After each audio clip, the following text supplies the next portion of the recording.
Hello everyone, आप सब कैसे हैं। आपका प्यारा दोस्त रवि जायसवाल आपके सामने है, जो कि आपको आज बताएंगे फिजिक्स, जो कि विद्युत धारा का जो चैप्टर है उसमें जो है न्यूमेरिकल बहुत इम्पोर्टेंट न्यूमेरिकल है, जो कि बोर्ड की दृष्टि से बहुत ही महत्वपूर्ण है। और जैसा कि आप सब जानते भी हैं कि फरवरी में पेपर होने वाला है हाई स्कूल इंटर का, तो इस नज़र से देखिए तो ये बहुत ही इम्पोर्टेंट है आपके आने वाले आगामी परीक्षा के लिए। तो आइए मैं आपको बताता हूँ इसके बारे में। देखिए, कह रहा है कि एक मकान में 50 वाट की 2 ट्यूबलाइट, एक कोई मकान बना है जिसमें 50 वाट की 2 ट्यूबलाइट, 50 वाट के 2 पंखे, 200 वाट का एक फ्रिज तथा 1 किलोवाट का एक हीटर समय समय पर प्रयुक्त होता है। यदि घर को विद्युत आपूर्ति 250 वोल्ट पर की जा रही हो तो मीटर से ली जाने वाली अधिकतम धारा की गणना कीजिए, जिससे उपयुक्त रेटिंग का फ्यूज परिपथ में लगाया जा सके। आपको क्या करना है, इसमें अधिकतम धारा कितना बहेगा तार में वो निकालना है। तो देखिए, मैं पहले जो है क्या करूंगा कि जो सभी उपकरण लगे हैं उन सबकी जो है पावर कितनी, सामर्थ्य कितनी है ना, पहले ये निकाल लीजिए। कुल सामर्थ्य, कुल शक्ति निकाल लीजिए आप। कुल शक्ति मतलब पावर। देखिए 50 वाट के कितने ट्यूबलाइट है, 2 ट्यूबलाइट है, तो 50 गुणे 2, क्योंकि एक ट्यूबलाइट कितने वाट का है, 50 वाट का है, तो 2 ट्यूबलाइट 50 गुणे 2 हो जाएगी, नहीं हो जाएगी। प्लस इसी प्रकार 50 वाट के 2 पंखे, तो 50 गुणे 2 प्लस 200 वाट का एक रेफ्रिजरेटर, तो 200 गुणे 1 प्लस तथा 1 किलोवाट का एक हीटर, 1 किलोवाट का एक हीटर है।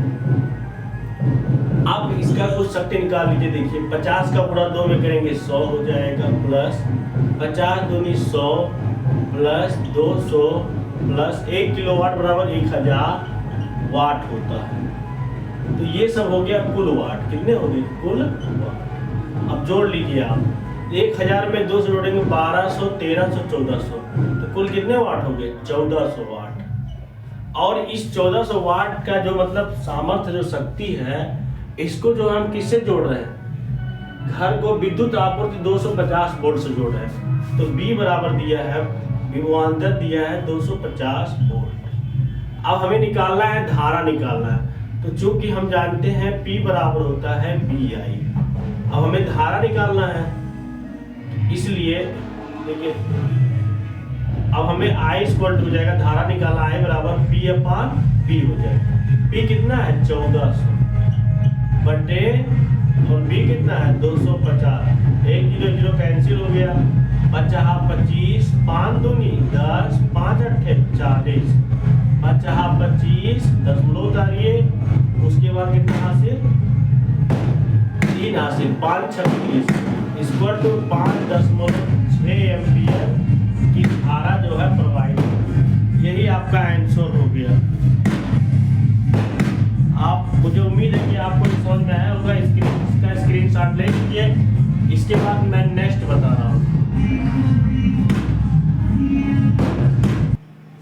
हेलो बच्चों, देखिए नेक्स्ट क्वेश्चन आपका है आपके सामने।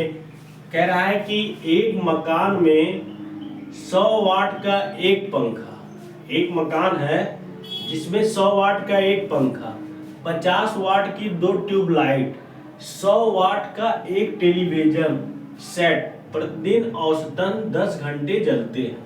तो एक माह मतलब 30 दिन में खर्च होने वाले विद्युत व्यय की गणना किलोवाट घंटा मतलब यूनिट में ज्ञात कीजिए। तो विद्युत व्यय कितना खर्च हो रहा है वो निकालना है, व्यय विद्युत ऊर्जा निकालना है। व्यय, देखिए इसमें आपको निकालना है व्यय विद्युत ऊर्जा, व्यय विद्युत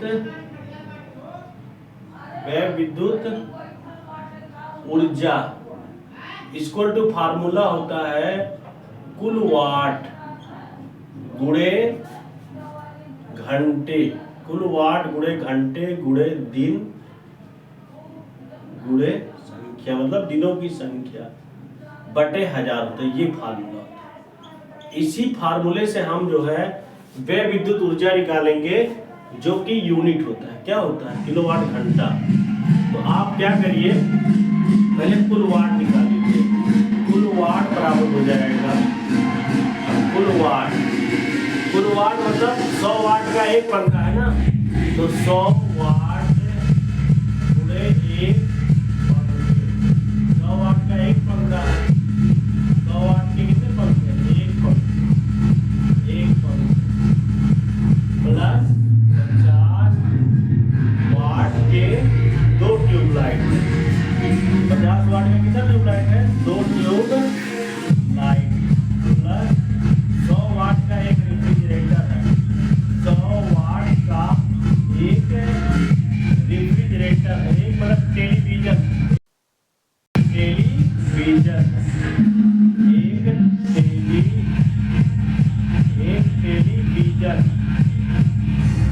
और कुल कितने वाट हो जाएगा? देखिए 100 हो जाएगा प्लस 50 दूनी 100 प्लस 100, ये कुल वाट हो जाएगा बराबर 100 200 300 वाट हो गया कि नहीं हो? 300 वाट कुल वाट। इसलिए अब फार्मूला रख दीजिए, वह विद्युत ऊर्जा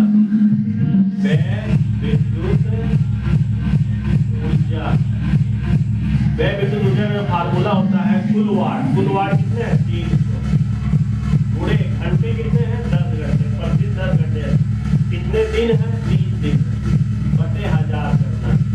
एक जीरो यहाँ से कटेगा, एक जीरो यहाँ से कटेगा, एक जीरो यहाँ से कटेगा, 3 जीरो कट गया, 3 कर 9 90 यूनिट। कितने यूनिट विद्युत ऊर्जा होगी? 90 यूनिट। 3 कर 9 90 यूनिट। आप इसका स्क्रीनशॉट ले लीजिए। इसके बाद नेक्स्ट होता है। देखिए बच्चों, आपके सामने नेक्स्ट क्वेश्चन है। कह रहा है कि एक घर में 100 वाट का एक रेफ्रिजरेटर है। कोई घर है उसमें 100 वाट का कितना क्या है? रेफ्रिजरेटर है। 100 वाट का एक रेफ्रिजरेटर है।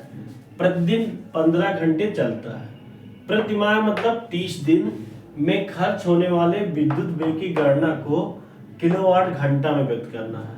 तो मैंने बताया था कि वह विद्युत ऊर्जा जो होता है, वह ऊर्जा या वह विद्युत ऊर्जा,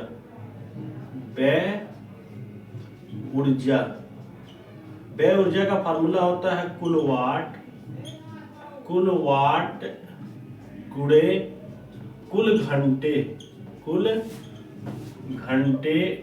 गुणे कुल दिन। कुल कितने दिन चल रहा है? कुल दिन बटे 1000।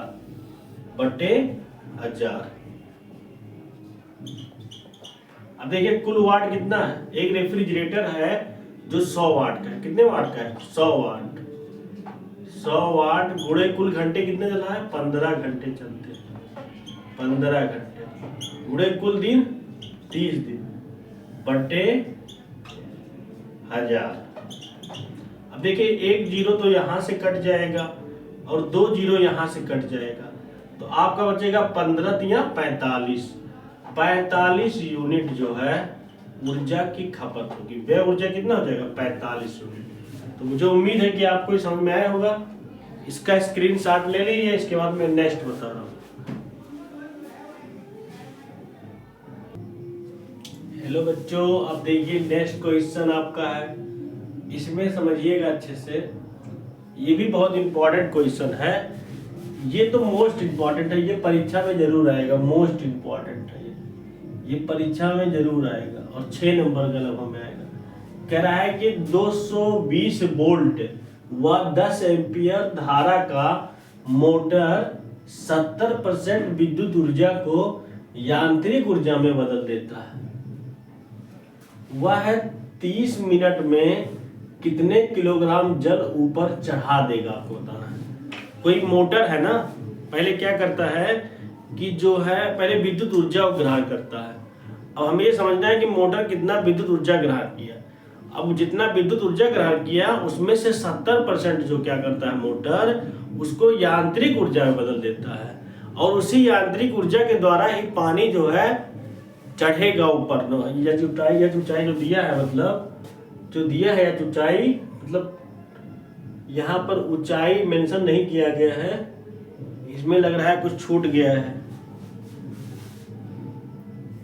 देखिए ऊंचाई इसमें जो है 30 मीटर दिया है, 30 मीटर ऊपर चढ़ाएगा, मतलब वह है 30 मिनट में कितने किलोग्राम जल 30 मीटर ऊपर चढ़ा देगा। यहाँ पर रहेगा, सॉरी यहाँ थोड़ा गलती हो गया, कितने किलोग्राम जल 30 मीटर ऊपर चढ़ा देगा।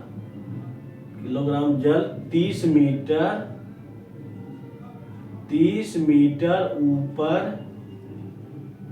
ऊपर चढ़ा देगा, मतलब इसमें 30 मीटर ऊपर चढ़ा देगा लिखा है। तो देखिए इसमें क्या क्या दिया है, आप ध्यान दीजिए। इसमें दिया है V बराबर दिया है 220 वोल्ट, इसके बाद I दिया है 10 एम्पियर, इसके बाद दिया है और समय दिया है T बराबर 30 मिनट दिया है। इस 30 मिनट को आप सेकंड में बदल दीजिए तो 30 गुणे 60 हो जाएगा, ये सेकंड हो जाएगा, सेकंड। अब गुणा कर लीजिए, 6 का 1800 सेकंड हो गया। इसके बाद आपको क्या करना है, आपको ये पता करना है कि मोटर द्वारा 30 मिनट में ली गई विद्युत ऊर्जा निकालिए। लिखिए मोटर द्वारा 30 मिनट में ली गई विद्युत ऊर्जा कितना है, ली गई विद्युत ऊर्जा, जिसे हम W से प्रदर्शित करते हैं या कैपिटल E से भी लिख सकते हैं। ऊर्जा है ना, एनर्जी है, तो कैपिटल E लिख दीजिए, तो ये हो जाएगा VIT हो जाएगा। V कितना है 220 वोल्ट, गुणे I कितना है 10 एम्पियर, गुणे समय दिया 1800 सेकंड दिया है। अब गुणा कर लीजिए आप सबका, तो देखिए आप क्या करिए, 18 का गुणा करिए, 18 दूनी 36 हो गया, और 18 दूनी 36 और 3 39, 396 गुणे, एक जीरो यहाँ है, एक जीरो यहाँ है, 2 जीरो यहाँ है, तो 10 पे घाते 4 हो जाएगा। 4 जीरो है ना, इसलिए 10 पे घाते 4। आप क्या करिए, आप जो है अब ये पता करिए कि वह जो है मोटर जो है कितने ऊर्जा को, ये जो कुल ऊर्जा है ना, कितनी ऊर्जा को यांत्रिक ऊर्जा बदलता है। तो इसी कुल ऊर्जा मतलब यही है, इस कुल ऊर्जा को जो है इसके 70% भाग को किसमें बदलता है, यांत्रिक ऊर्जा में। तो मोटर द्वारा ली गई, मोटर द्वारा विद्युत ऊर्जा को यांत्रिक ऊर्जा में कितना बदला गया है। तो इसके बाद क्या करिए, आप लिख दीजिए कि मोटर विद्युत ऊर्जा के, मोटर क्या कर रहा है, विद्युत ऊर्जा के 70% को किसमें बदल रहा है, यांत्रिक ऊर्जा में बदलता है। मोटर जो है क्या करता है, मोटर 70% विद्युत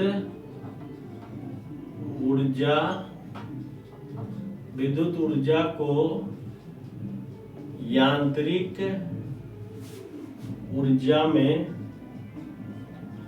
ऊर्जा में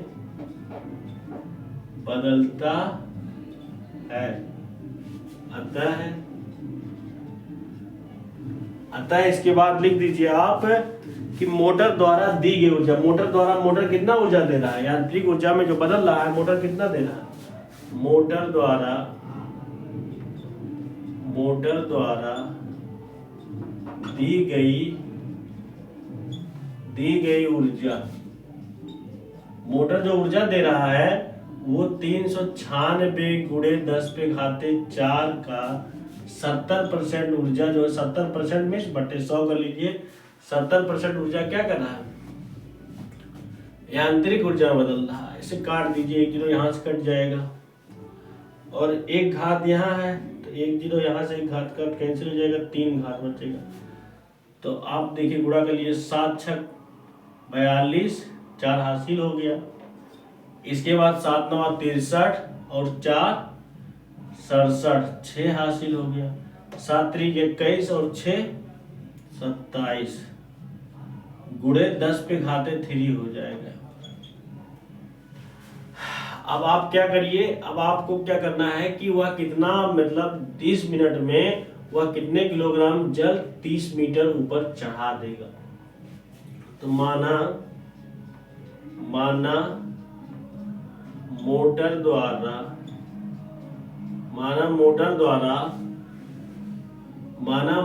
द्वारा यम किलोग्राम जल, माना मोटर द्वारा यम किलोग्राम जल 30 मीटर ऊंचाई तक, जल 30 मीटर ऊंचाई तक चढ़ा देगा। इसलिए ये जो है मोटर जो है यम किलोग्राम जल को 30 मीटर ऊंचाई तक चढ़ाएगा, वह किस ऊर्जा से, ये जो दिया है ना ये 70% ऊर्जा, इसी को यांत्रिक ऊर्जा बदल रहा, तो इसी ऊर्जा से जो है वह जो है पानी को मतलब पानी के यम किलोग्राम द्रव्यमान को 30 मीटर ऊंचाई पर चढ़ाएगा। तो जब चढ़ाएगा, हम जानते हैं कि कोई भी चीज जब अपने स्थिति में परिवर्तन करता है तो उसके अंदर स्थितिज ऊर्जा होती है। जब पानी चढ़ जाएगा ऊपर तो उसके अंदर कौन सी ऊर्जा आ जाएगी, स्थितिज ऊर्जा आ जाएगी। तो हम कह सकते हैं कि जो कैपिटल ई है, जो है ये जो निकला है ना, ये जो ऊर्जा है कैपिटल ई डैश, मान लीजिए कैपिटल ई डैश है, ये बराबर है एम जी एच के। तो अब देखिए ई डैश कितना दिया है, 2772 गुणे 10 पे घाते 3, और यम हमें निकालना है और जी का मान होता है 10 होता है, और एच कितना है 30 मीटर ऊंचाई पर है। अब देखिए जो है यहाँ से क्या करिए आप, यहाँ देखिए इसे हम इस तरह से हमें यम निकालना है ना, तो 2772 गुणे 10 पे घाते 3 बटे 10 गुणे 30 बराबर यम हो जाएगा। अब आप क्या करिए, देखिए 1 जीरो यहाँ से कटा, 1 जीरो यहाँ, 2 जीरो यहाँ से कैंसिल हो जाएगा ना, 3 घात है, 2 कैंसिल हो, 1 बचेगा। तो इस तरह से 2772 गुणे 10 बराबर यम, तो यम बराबर हो जाएगा 2772 मतलब 27,720 किलोग्राम जल जो है वह ऊपर चढ़ाएगा। 27,720 किलोग्राम जल ऊपर चढ़ाएगा। तो इसका स्क्रीनशॉट ले लीजिएगा आप।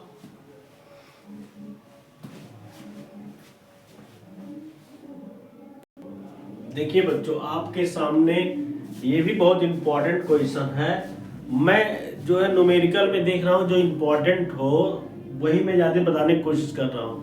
जो दूसरे टाइप का है मैं वही कोशिश कर रहा हूँ कि आपसे कोई क्वेश्चन ना बचे, इसलिए मैं ढूंढ के ऐसा क्वेश्चन ला रहा हूँ जो कि अलग हो, जो मैं पढ़ा दिया हूँ उससे अलग हो, उसी टाइप का मैं ले रहा हूँ जिससे कि आपको दिक्कत ना हो। तो देखिए 68 वाला क्वेश्चन है, कह रहा है कि एक विद्युत बल्ब पर 220 वोल्ट 250 वाट लिखा है। कोई विद्युत बल्ब है जिस पर 220 वोल्ट 250 वाट लिखा है। यदि विद्युत ऊर्जा का जो मूल्य है वो 4 रुपया प्रति किलोवाट घंटा हो, तो विद्युत बल्ब को 200 वोल्ट के मेंस में 10 घंटा प्रतिदिन जलाने पर 5 दिन में कितना व्यय होगा, ये बताना है कि 5 दिन में कितना रुपया खर्च होगा, मतलब व्यय होगा, बताना है। तो देखिए इसका सॉल्यूशन पहले आप निकाल लीजिए कि विद्युत ऊर्जा का जो व्यय हो रहा है वो कितना हो रहा है। व्यय विद्युत ऊर्जा निकाल लीजिए। व्यय विद्युत ऊर्जा जो होता है वो किलोवाट घंटा में होता है, किलोवाट घंटा में होता है।